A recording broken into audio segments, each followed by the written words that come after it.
আরবের মরুভূমি ঘেরা মক্কা নগরী, এক ছোট্ট কুঁড়ে ঘর। আর সেই ঘরে মা আমিনার কোল আলো করে জন্ম নিলেন বিশ্ব জগতের রহমত, আমাদের প্রিয় নবী হযরত মুহাম্মদ রাসূলুল্লাহ সাল্লাল্লাহু আলাইহি ওয়াসাল্লাম।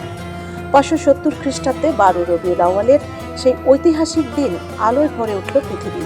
অন্যায় অবিচারে নির্মজিত দুনিয়া পেল মুক্তির আলো, শান্তির বার্তা। সূরা নাহলের 36 নম্বর আয়াতে আল্লাহ তাআলা ঘোষণা দিলেন, আমি প্রত্যেক উম্মতের মধ্যেই রাসূল পাঠিয়েছি, যাতে তারা আল্লাহর ইবাদত করে এবং ভ্রান্ত পথ থেকে বেঁচে থাকে। রবিউল আউয়াল মানেই বসন্তের প্রথম মাস। প্রকৃতির মতো মানব সমাজও পেল নবজাগরণের দিশা।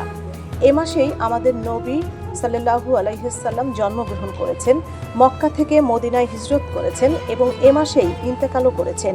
তাই 12 রবিউল আউয়াল মুসলিম উম্মাহর কাছে পরিচিত হলো ঈদে মিলাদুন নবী রাসূলুল্লাহ সাল্লাল্লাহু নামে। আসলে মিলাদের শিক্ষা একটাই, কালেমা তাইয়্যিবা, লা ইলাহা ইল্লাল্লাহু মুহাম্মাদুর রাসূলুল্লাহ। আল্লাহ ছাড়া কোনো উপাস্য নেই, আর মুহাম্মদ সাল্লাল্লাহু আলাইহি ওয়াসাল্লাম আল্লাহর রাসূল। নবীর ভালোবাসা শুধু মুখে নয়, জীবনের বাস্তবায়নও করতে হবে। সূরা হাশরের 7 নম্বর আয়াতে আল্লাহ তাআলা বলেছেন, রাসূল তোমাদের যা দেন তা গ্রহণ করো, আর যা থেকে নিষেধ করে তা বর্জন করো। বুখারী শরীফে উল্লেখ আছে, রাসূলুল্লাহ সাল্লাল্লাহু আলাইহি সাল্লাম বলেছেন, তোমরা কেউ পূর্ণ মুমিন হতে পারবে না যতক্ষণ না আমি তার কাছে তার পিতা, পুত্র ও সবকিছুর চেয়ে প্রিয় হব। আজকের এই অশান্ত পৃথিবীতে ঘৃণা, বিভাজন আর অবিচার ছড়িয়ে পড়েছে চারিদিকে।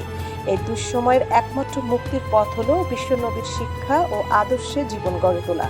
তার পথ অনুসরণ করলেই আসবে শান্তি, সাম্য আর ভ্রাতৃত্ব, মিলবে সর্বশক্তিমান আল্লাহর সন্তুষ্টি।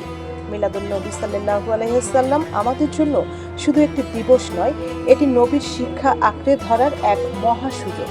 চলুন আমরা সবাই নবীর প্রতি ভালোবাসা ও অনুগ্রহ প্রকাশ করি, তার আদর্শে জীবন সাজাই আর বিশ্বকে শান্তির ছায়াতলে নিয়ে আসি। সঞ্জিদা চৌধুরী, সারা বাংলা।